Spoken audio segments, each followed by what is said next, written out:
nombre es Mary Rodríguez Barbosa, estudiante. Los integrantes de mi grupo son Romario Mendoza, Aníbal Cuentas y Maribel Núñez.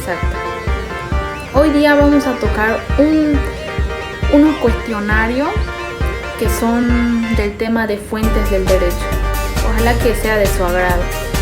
Bueno, la comprensión de las fuentes del derecho es esencial para nuestra vida, porque para desentrañar la compleja red de normas y principios que constituyen el sistema legal romano, estas fuentes no solo brindan las bases sobre las cuales se rigen el ordenamiento jurídico, sino también nos permiten adentrarnos en la mentalidad de las necesidades de la sociedad romana a lo largo de su evolución histórica. En este sentido, el estudio de las fuentes del derecho no solo es una labor de análisis, sino también una ventana hacia la comprensión de la cultura y las relaciones sociales de la antigua Roma. Esto es cómo contribuyeron las fuentes del conocimiento a desentrañar el proceso y aplicación de las normas legales en la sociedad romana. Bueno, las fuentes del derecho que permiten contribuir al proceso de formación del derecho romano se pueden clasificar en dos categorías. Las fuentes directas son aquellas que son acciones humanas creadas y aplicadas de normas jurídicas. Estas fuentes incluyen las leyes, las decisiones judiciales, los edictos de los magistrados y las creaciones de jurisconsulto que formaban la base del sistema legal romano. Por otro lado, las fuentes indirectas son creaciones humanas, que aunque no solo estrictamente legales, proporcionan contexto histórico, cultural y social para entender la evolución del derecho romano. Esta es la diferencia de las fuentes directas o indirectas. Bueno, ley de las 12 tablas, instituciones de Cayo y Justiniano, estrictos y jurisconsulto, otras obras legales relevantes. Estas son algunas de las fuentes directas del conocimiento del derecho romano que permiten contribuir en su evolución. Esta codificación del derecho constitucionario proporciona un vistazo a las normas y prácticas jurídicas en los primeros tiempos de Roma. Las tablas fueron resultado de la investigación de la legislación de ciudades griegas que marcaron un gran paso hacia la sistematización del derecho romano. Como les mencionaba, es la ley de las 12 tablas. Bueno, las opiniones y los consejos de los jurisconsultos romanos como Papiniano, Ulpiano y Paulo son fuentes valiosas para entender la interpretación y la aplicación de las leyes. Estos textos reflejan la jurisprudencia y la sabiduría acumulada a lo largo de los años. Esto es cómo contribuyeron los estrictos y los jurisconsultos romanos a nuestra comprensión de la interpretación de las leyes. Las fuentes indirectas del conocimiento proporcionan un contexto cultural y histórico que enriquece la comprensión de la evolución del derecho romano.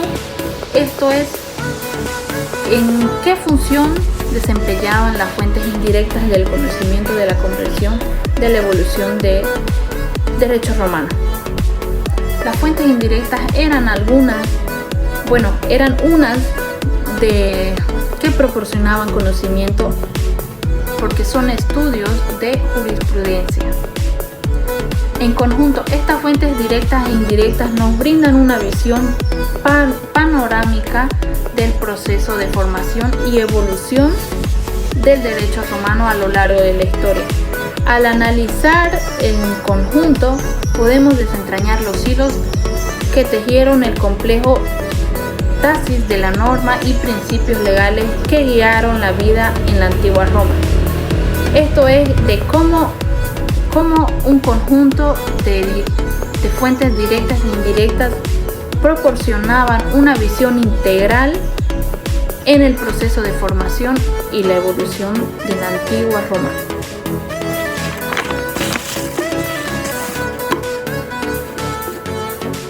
Bueno, en el sistema legal romano, las leyes desempeñaron un papel fundamental en la regulación de la sociedad y la definición de las normas jurídicas.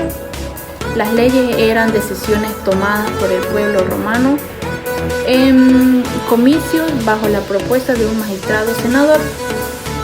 Estas decisiones tenían el objeto de establecer reglas y directrices para la conducta de los ciudadanos en la resolución de los conflictos. Bueno, el papel fundamental eran esto, lo que acabo de mencionar, en el sistema legal romano y cómo regulaban en la sociedad. El proceso de la elaboración y aprobación de las leyes en Roma era un proceso riguroso y formal.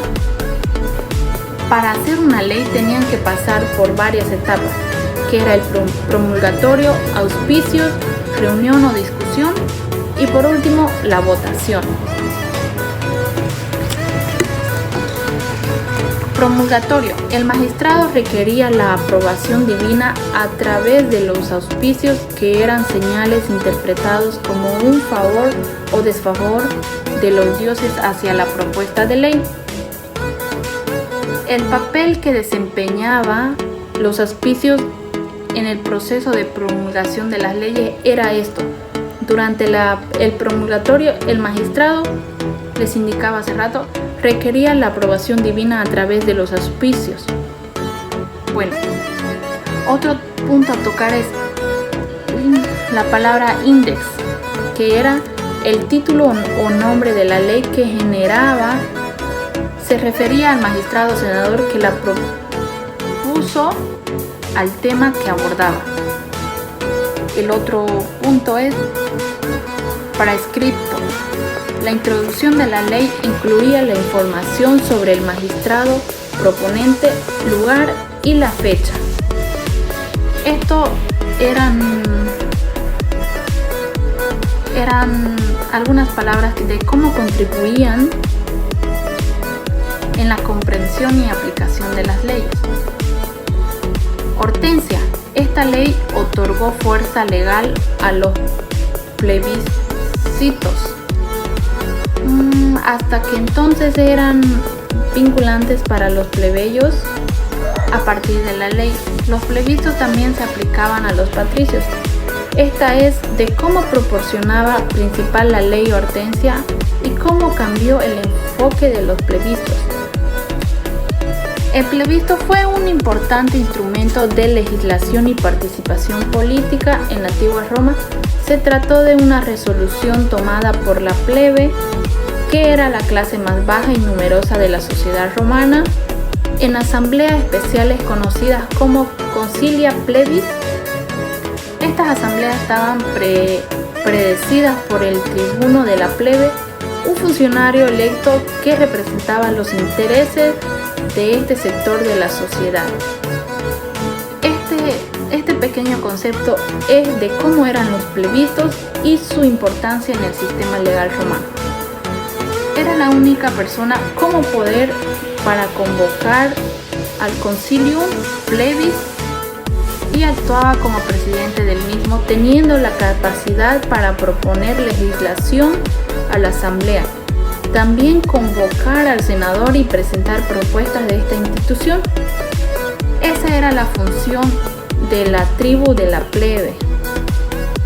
Bueno, por último, los plebiscitos solían centrarse principalmente en cuestiones del derecho privado, regulaban aspectos de las relaciones entre individuos, familias y propiedades. Estos asuntos eran especialmente relevantes para la plebe, ya que a menudo afectaban directamente su bienestar y sus intereses.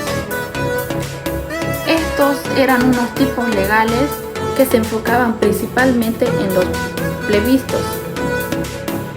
porque eran relevantes para la plebe. Eso es lo Ya les dije que los se plebitos pudo solían centrarse investigar y dar a conocer en el video de ahora. Regulando aspectos entre Espero relaciones que les entre guste individuo y familia. gracias.